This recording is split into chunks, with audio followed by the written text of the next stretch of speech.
Welcome back to the channel. You've got Laura here. Today we are going to talk about how to build glutes. But before we do that, please don't forget to subscribe to the channel, like the video, share it with a friend so the channel can grow and I can keep bringing you guys these awesome videos. So let's jump right into it. So today's video is going to be a little different. It's not a training video. It's not one where you're seeing me getting beat up by Chris Psycho in the gym. It's a little bit more on the theory. And so the things that I really want to touch on are the concepts behind building a beautiful, firm, lifted, peachy set of glutes. And so there's really 5 principles behind this that I want to touch on today. And so the first one is training frequency. And the main thing here with training frequency is that we need to train them enough for that ideal amount of growth. Glutes are a muscle group that really respond to frequent training. This has been documented in the scientific literature. So for most individuals, this is going to mean 2 to 3 times a week of glute training is what's going to give you the optimal results. And if you're a beginner, if you're nowhere near that, let's say you're just starting out, start with 1 time a week, or if you're at 1 time a week and increasing to 2, that's going to be more than enough for your body and your muscles to recover from. Going from 1 day a week of glute training to 3 is likely going to be way too much. You're probably going to be too sore. You're probably not going to recover well. And then those workouts are likely not going to be the highest quality. So the training frequency is also something you have to work up to.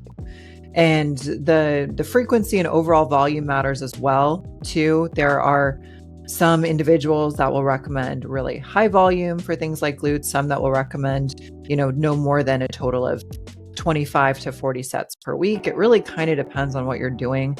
If you're doing a lot of compound movements, things like squats, lunges, deadlifts, etc., you're likely going to need to do less total sets than if you're doing, say, kickbacks with a band or a hip thrust with a band above your knees or body weight. So it really depends on the level you're at as an athlete or somebody who's training in the gym.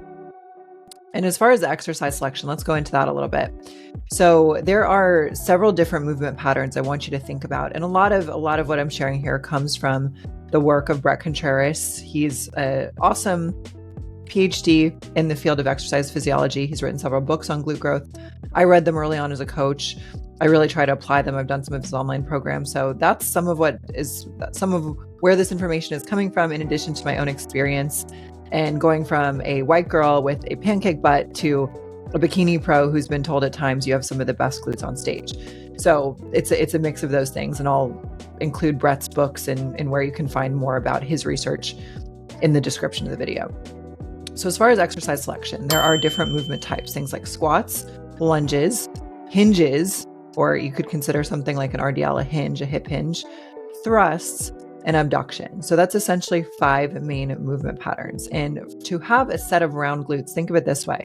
The glutes are muscles that are round and spherical. And so we are going to need to train them in a lot of different planes of motion to create a beautiful, even round shape, just like a peach or an orange or whatever your favorite spherical shaped piece of fruit might be. We need to train them in a lot of planes of motion. So something like squats, lunges, for example, those are also great exercises that really load the glutes.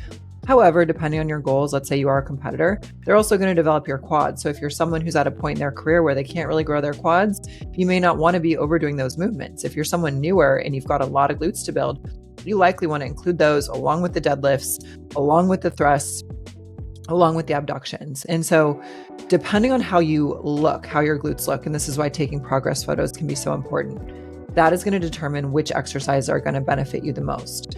For example, if you need a lot of glute max. So if we think of our glutes as well, there are 3 muscle groups, right? We have the glute max, which is like the meaty part that we think of as like our cheeks, right? Our butt cheeks. That's the glute max. The glute medius and the glute minimus sit on the outside, kind of that upper area. So that's kind of what we're talking about when we're talking about upper glutes. We're typically referring to that glute medius muscle. The knees are stabilized by the glutes. The glutes also extend the hips. They also abduct the hips, meaning open the hips. So the glutes do a lot of different things. And again, this goes back to training them in a lot of different planes of motion. And so if you were to take progress photos of yourself and you were to look at your glutes and really kind of analyze them, like, okay, where am I lacking? What little, if I were to take my coloring pen and draw and fill these in or make these better, where would I need to fill in? Would it be the lower glutes by the tie-in? Would it just be more overall size? Would it be rounding them out and creating more upper glutes if they're looking more square, or like the cheeks are there, but there's no outer glutes at all? And so by analyzing yourself like that, and this is also something you can do with a coach or a trainer, you don't have to do it alone. It's going to help you figure out what type of movement patterns are best for you. And so for myself, for a long time, I was really, and I still am, I was really, really focused on upper glutes and abduction because I think growing up, I did so little of that movement, or as I started to train my glutes, I didn't do as much abduction. And so I had a little phase in my training as a pro where I really needed to catch up. And I definitely have hammered my glutes on the abduction machine. A lot of lateral band walks, a lot of different cable kick varieties where I'm kicking laterally outside of my body. And I feel like I've really rebalanced there. So I'm quite happy with where I'm at, but I still have more to work on. I can still use more overall size. I can still absolutely use more upper glutes. As a bikini pro, you kind of have to just keep growing until they tell you stop. You've got too much, back it off. But for just our average gym goers or fitness enthusiasts, look at yourself and be a little critical of, okay, which areas do I really need to focus on? Like, let's say you do want more of that lower glute, that hamstring area. Something like a deadlift or a hyperextension, any type of hip hinge is going to be amazing. The squats, the lunges, the hip thrusts, the glute bridges, those are all going to be amazing for just overall size. And you can do them somewhat one-legged too, which if you do say a B stance hip thrust or a B stance glute bridge or a lunge, for example, those are going to hit into the glute medius and the upper glute a little more than an exercise using both legs. So something to consider there. The next thing that I want you to consider, actually, before we do that, let me just have a little sip of my coffee. All right. People ask me sometimes how I have so much energy, and I always tell them the answer is coffee. Okay, so sufficient calories. So this means we are not in a deficit. To grow your glutes optimally, you should be at least at maintenance calories, if not in a slight calorie surplus. And if you're not sure how to know if you're there or what your maintenance calories would be, there are so many free metabolism calculators online where it's not perfect, but it's a really good ballpark that is founded in science, where you can go online, you can go to one of these free metabolism calculators, you can put in your height, your weight, your age, how much you weigh. Some of them will even allow you to put in your body fat percentage if you know that.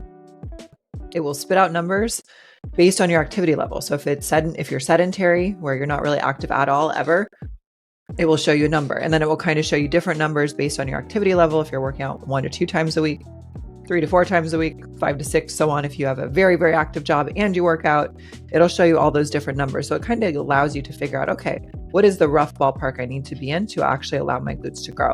And this is a common one that I see many women run into because we've been so conditioned. And when I say we, I guess I'm really speaking for millennial women, perhaps. Millennial women or older, Gen Z ladies. I don't know about you so much, but those of us that are millennials or older, we have had so much messaging since the time of our youth that we need to be small, we need to diet, we need to shrink ourselves. There were all those magazines in the grocery store, checkouts when you were growing up telling you, lose 10 pounds in 5 days and do this, 5 exercise moves to have shredded abs and, drop all this weight by doing this. And it was definitely a lot of diet culture in the 90s when I grew up. That was when the overly thin models was the popular look. And I know growing up, that's what I wanted. And so many of us are so used to dieting and under eating and under consuming calories and constantly trying to be smaller, when really that's not going to help you with glute growth, my love. Muscle needs food. It's just kind of the same way you would build your house. You need bricks, you need raw materials, you need concrete, you need wood, you need tiles for the roof, right? You need all those things. If we are building the muscle tissue in the gym, we're going and working out the muscle tissue, and then we're not eating sufficiently, it's like you have all the workers, but no raw materials. So what are they going to do? They can't build anything. Or you have half the amount of bricks you need. They can't build you a whole house. So at a very simple level, think of it that way. You need to at least be at maintenance calories. And ideally, you should also kind of take into account, I would say, macros, meaning how much protein, how much carbs, how much fat you're eating. Macros is just a short term for macronutrients, which refers to protein, fat, carbs. So hopefully that's helpful. If you have questions, feel free to DM me too. I'm very open. DM me on Instagram. And then let's talk about technique. So this is one where it is more subjective. However, you're going to get the most out of this if you are working with a coach or are working with a trainer.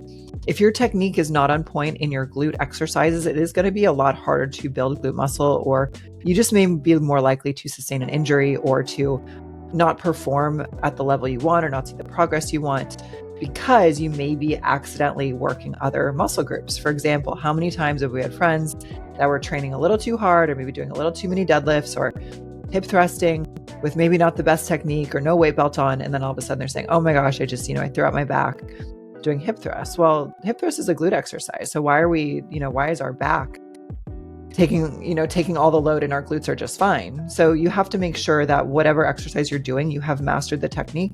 And that's where having a personal trainer can be huge. If you can't afford that, perhaps try to find a friend or training partner who's really experienced, or a friend in the gym that can record some videos of you, or bring a tripod, record some videos of yourself. You can look at the videos, research the technique for the exercise free on YouTube, and kind of compare the differences. Okay, I'm watching this, expert on YouTube describe how I'm supposed to do a lunge. Here's what I'm doing. What's the difference? Am I keeping my chest up? Am I, collapsing in my torso? Am I driving through my front glute? All those cues and things that they're describing, you can compare for yourself. And then if you do have the finances or the ability to hire a personal trainer or a coach, that can be huge. They can walk you through all these movements. They can push you. They can help teach you the right cues, the right intensity, so that you truly know you're getting the most out of the exercise. Very common ones can be, for example, Bulgarian split squat.